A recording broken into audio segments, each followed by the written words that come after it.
নদিয়ার বিএলওকে মারধরের ঘটনায় এখনো পর্যন্ত একজন গ্রেপ্তার, পুলিশ একজনকে গ্রেপ্তার করেছে। তার বিষয়ে আরও জানবো, কেন গ্রেপ্তার?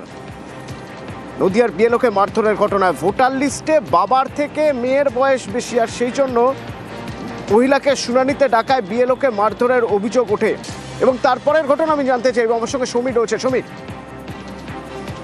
দেখো, গত পরশু রাতে এই মারধরের ঘটনা ঘটেছিল এবং এই ঘটনায় কালীগঞ্জ ব্লকে 225 পার্টের বিএলও আলী সাহেব শেখ তিনি গুরুতর জখম হন। রাতে তাকে শক্তিনগর জেলা হাসপাতালে ভর্তি করা হয় এবং সেখানে তিনি চিকিৎসাধীন রয়েছেন। এবং এই ঘটনায় পরিবারের পক্ষ থেকে 4 জনের বিরুদ্ধে লিখিত অভিযোগ দায়ের করতে গেলেও পুলিশ প্রথমে অভিযোগ নেয়নি। পরবর্তীকালে আমাদের খবর সম্প্রচার পরে পুলিশ অভিযোগ দেয় এবং গতকাল রাতেই একজনকে গ্রেপ্তার করা হয়েছে। এবং এই গ্রেপ্তার যাকে করা হয়েছে তিনি কিন্তু ওই মহিলার আত্মীয় এবং তার নাম নওয়াজ আলী শেখ। আজকে তাকে কৃষ্ণনগর জেলা আদালতে পাঠানো হয়েছে এবং এখনো পর্যন্ত কিন্তু বাকিরা অধরা এবং বাকিদের গ্রেপ্তারের দাবিতে কিন্তু কিছুক্ষণের মধ্যেই তারা কালীগঞ্জের বিজেপির সামনে বিক্ষোভ বা ধর্নায় বসবেন বলে জানা গিয়েছে। অতনু, ধন্যবাদ।